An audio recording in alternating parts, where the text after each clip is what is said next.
할렐루야. 오늘도 우리 하나님의 은혜를 찬양합니다. 이번 한 주간 하나님께서는 그리스도 예수와 합하여 라는 이 언약을 성취하실 줄 믿습니다.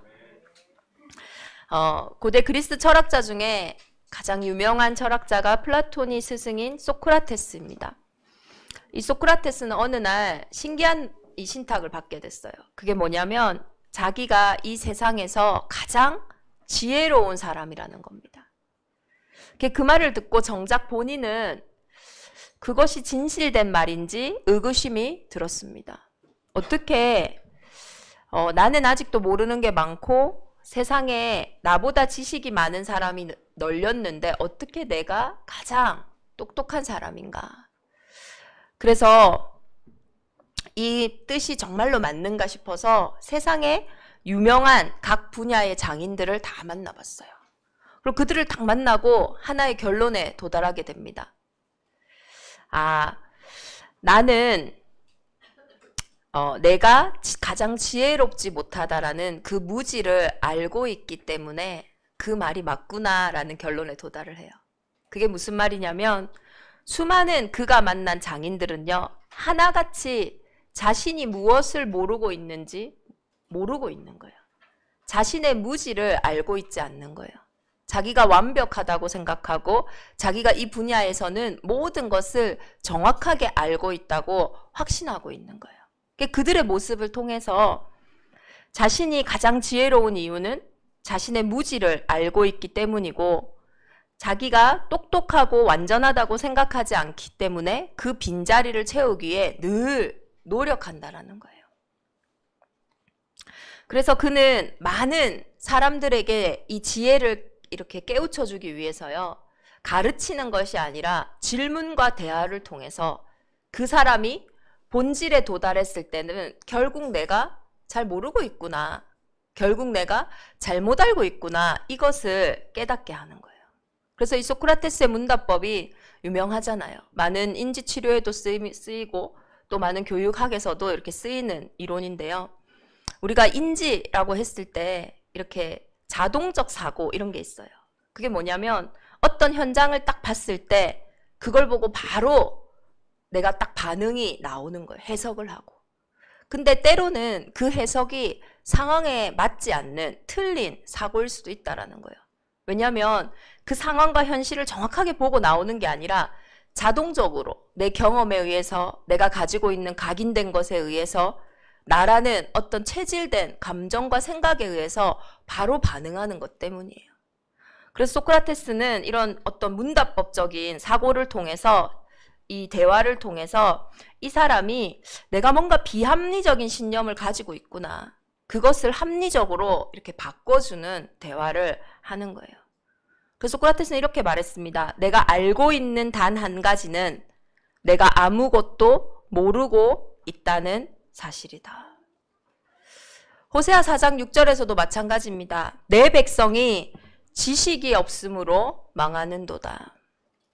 내가 지식을 버렸으니 나도 너를 버려 내 제사장이 되지 못하게 할 것이요 내가 내 하나님의 율법을 잊었으니 나도 내 자녀들을 잊어 버리리라.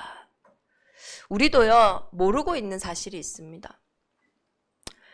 너 자신을 알라, 이 말을 많은 사람들의 꼬라지가 이상할 때, 야, 너나 잘해라, 이런 느낌으로 너 자신을 알라 이렇게 말하는데, 사실 소크라테스가 너 자신을 알라, 이것은 우리가 무지하다는 거를 알아라, 무지의 질을 얘기하는 것처럼 이번 한 주간 우리 대정인만의 온 교회가요, 사실은 우리가 뭔가를 모르고 있다는 것을, 놓치고 있다는 것을 사실 모르고 있어요.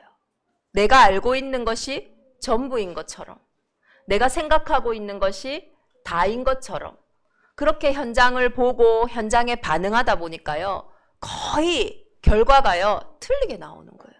왜냐? 진단부터요, 잘못되어지니까요. 그래서 우리가 모르고 있는 게 뭡니까? 첫 번째로요, 내가 누구인지를 몰라요. 진짜 나를 아는 것 같지만은요, 사실은 진짜 나를 본질적으로는 모르고 있는 겁니다. 우리는 누군가의 배우자이고 또 누군가의 부모이고 누군가의 자녀입니다. 또 직장에서는 그 직장의 나의 위치에 따라서 내가 누군지가 나옵니다. 또 내 성격은 이렇고 내가 좋아하는 건 이런 거고 내가 싫어하는 건 이런 거고 내가 힘들어하는 건 이런 거야 라고 우리는 우리를 생각합니다. 그런데 사실 그것은 근본적인 본질적인 내가 아니에요. 미운 오리 새끼는 태어나자마자 너무 힘들었어요. 왜 힘드냐면 부모에게도 형제들에게도 어디 가도요 나를요 찾을 수가 없는 거예요. 모습도 다르죠. 나오는 목소리도 다르죠. 걸음걸이도 다르죠. 그러니까 언제나요 삶 자체가 고달픈 겁니다. 그런 미운 오리 새끼가요 백조떼를 딱 만나고 나서 내가 누군지를 알았어요. 저와 여러분이 지금 실제로 힘들다 혹은 어렵다라고 느끼는 것이요 내가 누군지를 잘 모르고 있기 때문이에요. 근본적으로 나의 본질을 모르니까요 계속 다른 것 속에서 나를 확인하고 그것이 전부인 것처럼 생각하고 가는데 실제로는 그것이 나를 살리지를 못하는 거예요. 창세기 1장 27절 28절에 우리의 인생의 근본을 말하고 있습니다. 사람은요 하나님의 형상대로 창조되었어요. 그 말은 미운 오리 새끼가 백조떼를 만나기 전에는 내가 누군지 전혀 몰랐던 것처럼 하나님을 만나기 전에는요 실제로 내가 누군지 전혀 알 수 없다는 거예요. 다시 말해 하나님을 만나기 전에는요 참 행복이 없습니다. 하나님을 떠난 현장은요 생각보다 참혹해요. 우리가 보이지 않고 느끼지 않아서 사실적으로 모를 뿐이지 실제적으로 하나님을 떠나 있는 그 상태는요 근원적인 두려움과 외로움, 불안함이요 있을 수밖에 없어요. 보이지 않으니 이유가 없는 것처럼 느껴질 뿐이지 실제로는요 당연히 그 영혼이 어려울 수밖에 없는 거예요. 그 어려움을 해결해 보려고 막 발버둥 칩니다. 그런데 내가 누군지 모르니까요 아무리 발버둥 쳐도 채워지지가 않는 거예요. 그래서 하나님 없이 그 하나님의 자리를요 딱 성공의 자리로 낸 이 성공자들은요 더 힘든 거예요. 그 자리 속에서 내가 그걸 채워보려고 힘을 쓰고 용을 쓰고 기를 쓰면서 막 살아가니까요 어느 날요 탁 터지는 겁니다. 나를 알기 위해서는 나의 근본, 진짜 나의 본질, 하나님의 형상이라는 그것을 회복하기 위해 하나님을 만나야 합니다. 그런데 우리의 인생에는 보이지 않는 하나님을 만나는 길이 없어요. 그래서 내가 나도 모르게 찾아오는 근원적인 두려움과 외로움, 그 감정들을 해소하려고 발버둥을 쳐도 해결이 안 되는 거예요. 내가 찾아갈 수가 없으니까요. 내가 알 수도 없으니까요. 그래서 예수님이 길이 되어 주시려고 여자의 후손으로 오신 겁니다. 그 중에 세상의 신이 믿지 아니하는 자들의 마음을 혼미하게 하여 그리스도의 영광의 복음의 광채가 비치지 못하게 함이니 그리스도는 하나님의 형상이라. 그리스도만 만나면 하나님의 형상인 내가 회복되어지는데 이 그리스도만 만나지 못하도록 우리의 마음을 혼미하게 한대요. 그래서 하나님의 형상인 그 근본만 찾지 못하도록. 진짜 내가 내 인생을 살아가지만 내가 누군지 모르고 막 살아가는 거예요. 그러니 점점 나를 빼앗기고 잃어버리게 되는 거죠. 그리고 우리가 무엇을 모릅니까?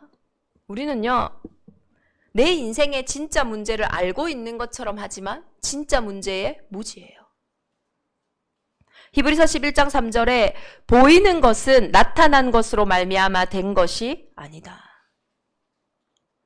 근데 우리는 보이는 것만 문제 삼잖아요. 이 보이는 것은 이 보이는 것으로만 만들어진 것이 아니라 보이지 않는 것에서 생긴 문제인데 우리는 늘 보이는 것만 보고 보이는 것만 말하는 거예요. 그러니 인생에 답이 없는 겁니다. 진짜 보이는 것이 다라면 왜 우리가 아픈 이 질병이 병원에 가도 진단이 안 되어집니까? 정말로 보이는 것이 다라면 왜 내 문제는 그 보이는 노력에도, 그 보이는 열심에도 해결이 안 됩니까? 정말로 보이는 것이 다라면 모두가 부러워하는 삶을 살고 있는 그 사람은 왜 밤마다 죽음을 생각합니까?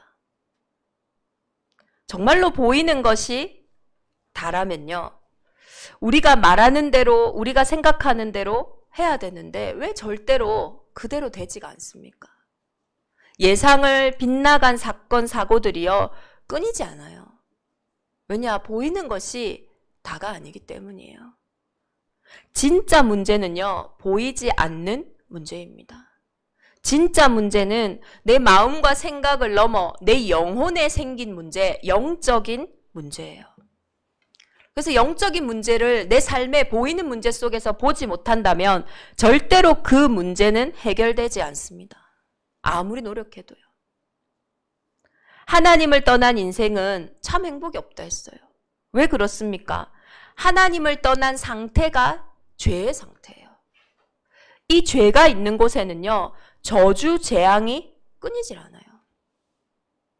그게 죄의 특징이에요. 그냥 죄가 있는 것만으로도, 내가 하나님을 불신앙하고 있는 그 상태만으로도 저주와 재앙이 당연히 들어온다니까요.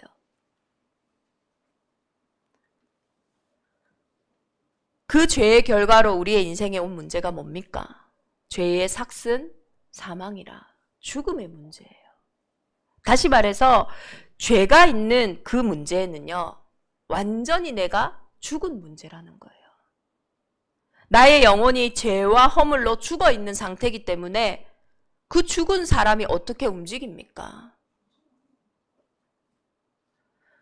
그러니 우리는 그 문제 앞에요, 불가능할 수밖에 없는 거예요. 죽어 있으니까요. 눈에 보이지 않는 죄의 문제로 내 인생에 보이는 문제로 드러나 있는 그 문제는요, 내가 죽은 문제이기 때문에 그 문제 앞에서 나는요, 완전히 절대 불가능한 거예요. 꼼짝달싹을 못합니다. 그런데 사람들은요, 이해를 못해요.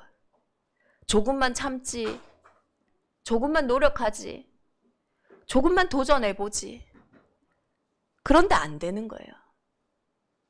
우리 인생의 진짜 문제는요, 절대 불가능한 문제입니다. 이것을 모르니까요, 내가 할 수 있다고 계속 착각하는 거예요.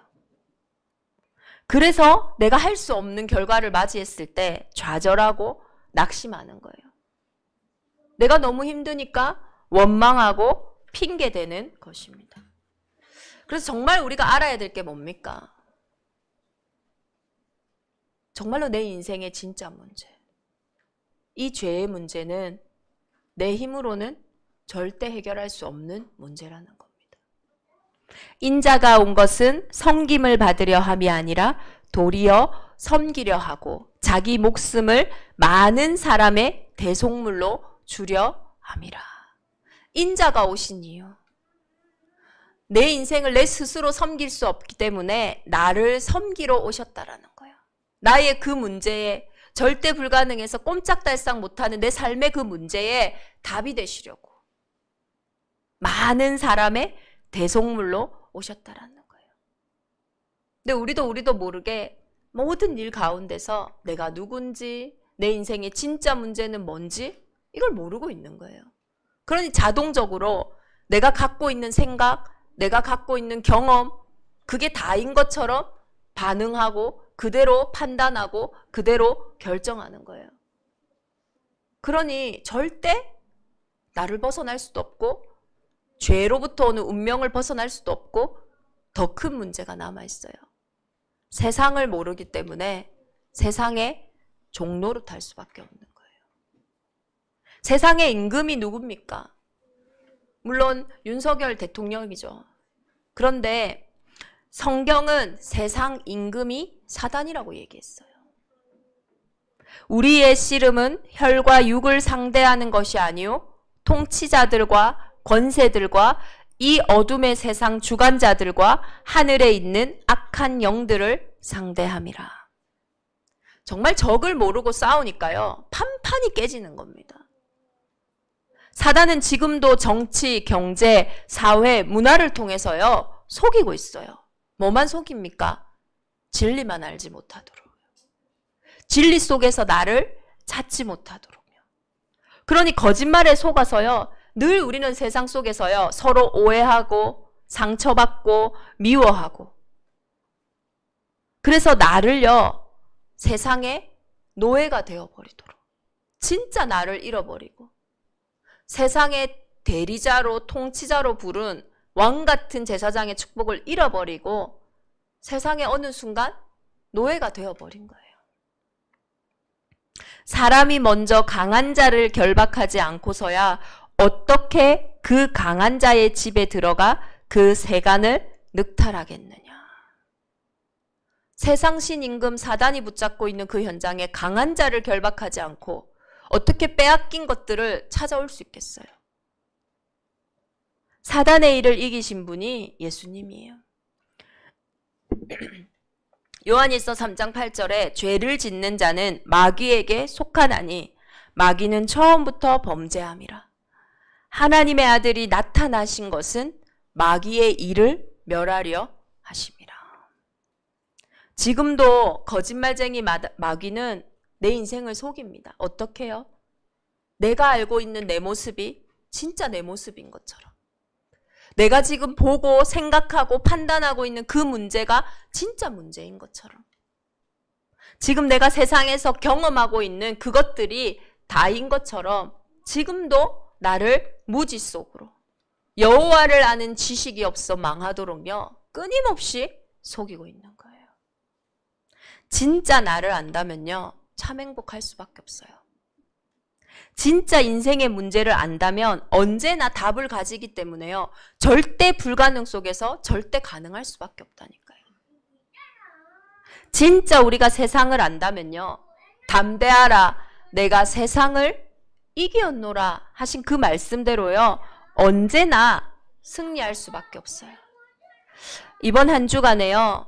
정말로 하나님과 질문하면서 정말로 하나님과 대화 속에서요.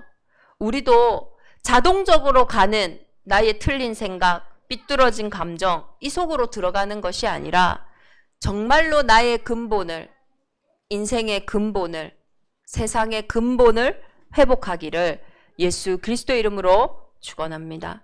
그런즉 우리가 무슨 말을 하리요? 은혜를 더하려고 죄에 거하겠느냐? 그럴 수 없느니라. 죄에 대하여 죽은 우리가 어찌 그 가운데 더 살리요? 무릇 그리스도 예수와 합하여 세례를 받은 우리는 그의 죽으심과 합하여 세례를 받은 줄을 알지 못하느냐. 인생의 진짜 문제는 절대 불가능하다고 했어요. 왜냐하면 죄와 허물로 죽었기 때문이에요. 그러니 무덤이 어떻게 무덤을 살리겠어요? 죽은 자가 어떻게 죽은 자를 살리겠어요? 그래서 여자의 후손 예수 그리스도가 이 땅에 오셔서 우리를 살리시기 위해, 우리에게 생명을 주시기 위해 그 예수님이 십자가의 죽으심으로 인해 나의 모든 죄가를 동에서 서로 옮기는 것처럼 다시는 만나지 못하도록 완전히 우리에게서 옮기셨다라는 거예요. 그것이 그리스도와 예수와 합한 우리의 인생이에요. 그의 죽으심으로 인해서 내 인생에 올 수밖에 없는 운명, 사주, 팔자에서 완전히 해방받은 거예요. 더 이상 그리스도 예수 안에 있는 자에게는 정죄함이 없어요. 그게 그리스도 예수와 합한 자의 신분이고 권세라니까요. 너희의 죄가 주홍 같을지라도 눈과 같이 희어질 것이요 진홍같이 붉을지라도 양털같이 희게 되리라. 저와 여러분의 문제가 아무리 크다 할지라도 주홍같이 붉을지라도 진홍같이 붉을지라도 하나님은 그것을요 눈과 같이 희게 하신대요. 양털같이 희게 하신대요. 원죄로 인한 내 인생에 온 그 문제, 보이는 문제는요 사실 십자가에서 다 끝난 문제입니다. 너희도 너희 자신을 죄에 대하여 죽은 자요. 우리를 죄에 대하여 죽은 자로 여기래요. 내가 죄에 대해서 죽었는데, 다시 말해서 내 인생에 저주와 재앙이 올 수밖에 없는 그 문제가 완전히 내 인생에 끝난 거라니까요. 그러니 더 이상 나와 상관없는 겁니다. 그 죄로 인해서 내 인생에 들어오는 운명사주팔자에 더 이상 종노릇할 이유가 없는 거예요. 죄에 대하여 죽었는데요. 그러니 다시 우리의 영혼에 새겨야 돼요. 그 어떤 것도 그리스도 예수 안에 있는 나를 끊을 수가 없다. 문제는 그래서 축복이고, 그래서 위기는 기회고, 그래서 갈등은 중요한 갱신의 시간표임을 우리가 확인할 수 있는 거예요. 그리스도 예수와 합하여 그리스도와 함께 우리가 십자가에 죽었기 때문이에요. 그 죽음으로 말미암아 모든 죄의 권세, 지옥 배경, 사단의 일이 완전히 끝난 겁니다. 그러므로 우리가 그의 죽으심과 합하여 세례를 받음으로 그와 함께 장사되었나니 이는 아버지의 영광으로 말미암아 그리스도를 죽은 자 가운데서 살리심과 같이 우리도 또한 새 생명 가운데 행하게 하려 함이라.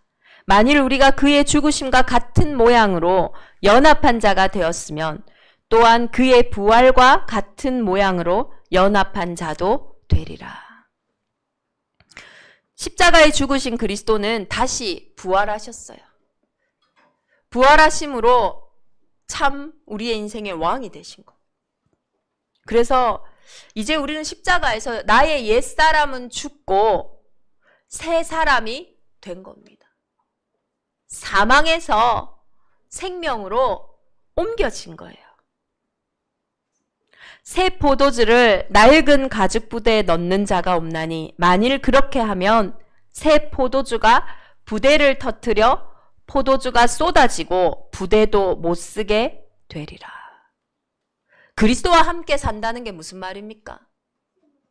이제 사실 내 인생의 모든 과거, 현재, 미래가 끝났기 때문에 이제는 그 새 생명에는 새 생활이 필요한 거예요. 새 생명을 얻었는데 늘 과거의 생각으로, 늘 옛사람으로 살아간다면 어떻게 됩니까? 새 포도주가 부대를 터뜨려 포도주가 쏟아지고 부대도 못 쓰게 된다라는 거예요. 이 새 생활 때문에 우리가 오늘도 하나님의 말씀으로 한 주를 시작하는 거예요. 날마다 말씀으로 시작하는 거예요. 그래야 세상에서 넉넉히 승리하는 겁니다. 이미 그리스도께서 승리하신 싸움이기 때문이에요. 근데 저와 여러분이 그리스도와 예수와 합하여 죽고 그리스도 예수와 합하여 사는 이 일이 단번에 해결되었다라는 거예요.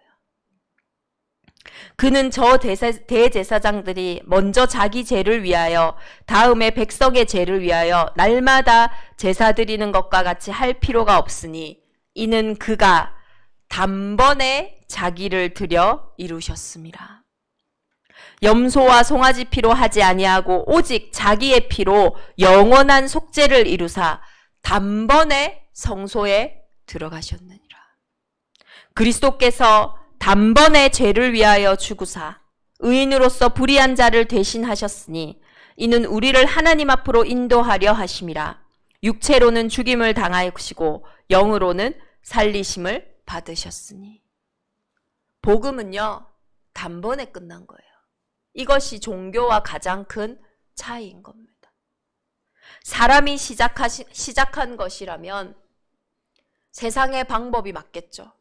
그러나 사람의 시작도 세상의 방법도 영적인 문제를 해결할 수 없기에 그리스도께서는 단번에 죽으시고 단번에 살아나심으로 영원한 속죄를 이루신 것이에요.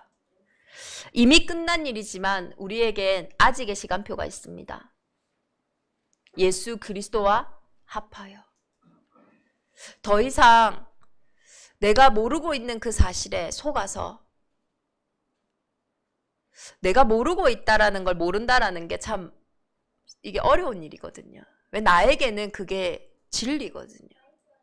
속고 있는데 사실은 빼앗기고 있는데 나한테는 그게 진리인 거예요. 내 생각에는 그게 너무나 진리인 거예요. 내 마음에는 그게 너무나 답인 거예요. 그러니 절대로 바뀔 수가 없는 거예요. 그 무지 속에, 영적인 그 무지 속에 이번 한 주간 단번에 끝내신 그리스도의 은혜가 회복되어지기를 예수 그리스도 이름으로 축원합니다. 죄가 더 이상 우리를 주장하지 못할 이유는 우리가 법 아래 있지 아니하고 은혜 아래 있기 때문이에요. 이번 한 주간 하나님이 그리스도 예수와 합하여 나의 망할, 나의 안 될, 절대 불가능한 것이 그리스도 안에서 끝났고요. 이제는 하나님이 만드신 진짜 나를 찾고 나의 것을 회복하고 나의 현장을 찾는 그 그리스도 안에서 우리가 살아가는 것입니다. 믿을 때 역사하시는 하나님, 이번 한 주간 특별히 믿음은 들음에서 나기에 이번에 우리 이번 달에 있을 정말로 하나님의 절대 목표, 그 은혜 아래에서 우리 대적임만의 온 교회가 치유되어지고 회복되어지는 그 참 행복의 축복을 누리기를 예수 그리스도 이름으로 축원합니다. 우리 주신 말씀 붙잡고 함께 기도하겠습니다. 그리스도 예수와 합하여 그의 죽으심과 합하여 세례를 받음으로 그와 함께 장사되었나니 이는 아버지의 영광으로 말미암아 그리스도를 죽은 자 가운데 살리심과 같이 우리로 또한 새 생명 가운데서 행하게 하려 함이라. 그리스도 예수와 합한 나의 하루, 그리스도 예수와 합한 나의 정말로 일, 그리스도 예수와 합한 나의 가정, 그리스도 예수와 합한 나의 미래가 회복되어지는 응답의 한 주간이 되게 하옵소서. 우리 합심으로 함께 기도하겠습니다.